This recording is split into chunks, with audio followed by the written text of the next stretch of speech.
नमस्ते। ध्यान की दुनिया कभी कभी थोड़ी उलझी हुई सी लगती है ना। पर फिक्र मत कीजिए।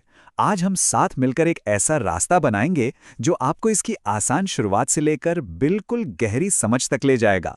और ये सवाल तो बहुत ही आम है कि भाई शुरू कहाँ से करें। तो चलिए इसी का जवाब ढूंढते हैं और उस पहले कदम को समझते हैं जो इस सफ़र को सिर्फ आसानी नहीं बल्कि सच में बहुत फायदेमंद भी बनाएगा। तो ठीक है, शुरू करते हैं। देखिए, ध्यान के सफर का जो सबसे नेचुरल, सबसे पहला कदम है ना, वो है आनापानासति। सुनने में शायद नया लगे, पर इसका मतलब बहुत सीधा है। बस अपनी आती जाती सांसों पर ध्यान देना। और जानते हैं इसकी सबसे बड़ी खूबी क्या है? इसकी सादगी। मतलब कोई खास तैयारी नहीं चाहिए, कोई तामझाम नहीं, बस आप हैं और आपकी सांसें। और इसीलिए ये तकनीक किसी के लिए भी बिल्कुल परफेक्ट है। पर हाँ, इसकी सादगी पर मत जाइएगा।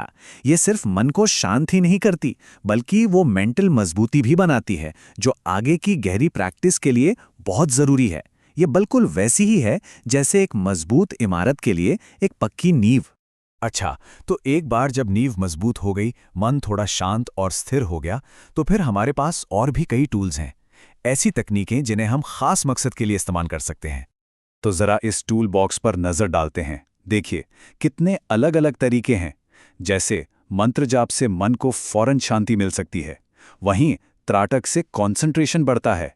और सबसे मजेदार बात यह है कि ये सब एक दूसरे को सपोर्ट करते हैं, एक दूसरे से मुकाबला नहीं करते। तो सवाल यह है कि जब मन शांत और स्थिर हो जाए, तो आगे क्या? यहां से अगला कदम है विपश्यना, मतलब खुद के अंदर झांकने और चीजों को गहराई से समझने का रास्ता। अब इन दोनों में जो फर्क है उसे समझना बहुत जरूरी है।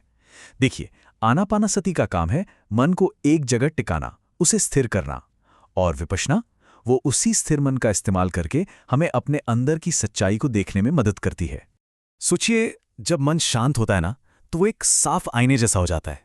और विपश्यना हमें बस यही ताकत देती है कि हम उस आईने में अपने शरीर और मन की सच्चाई को ठीक वैसा ही देखें जैसी वो है, बिना किसी लाग लपेट के।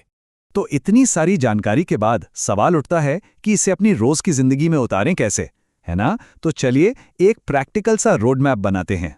ये एक simple step by step plan है, बिल्कुल वैसे ही जैसे दौड़ने से पहले चलना सीखा जाता है। शुरुआत बस रोज के 5-10 मिनट से कीजिए। इससे कॉन्फिडेंस भी आएगा और धीरे धीरे प्रैक्टिस को बढ़ाने में भी आसानी होगी। तो इस पूरी बातचीत का निचोड़ क्या निकला? चलिए सबसे जरूरी बात को एक बार फिर से देख लेते हैं। सबसे जरूरी बात जो याद रखनी है वो ये है कि शुरुआत हमेशा आसान चीज से करें और फिर गहराई में उतरें।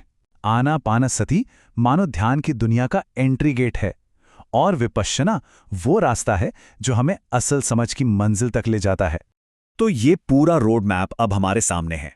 अब बस एक ही सवाल है कि मन की शांति के इस सफर पर अपना अगला कदम क्या होगा। ये सफर हर किसी का अपना है, और यकीन मानिए, हर छोटा कदम बहुत मायने रखता है।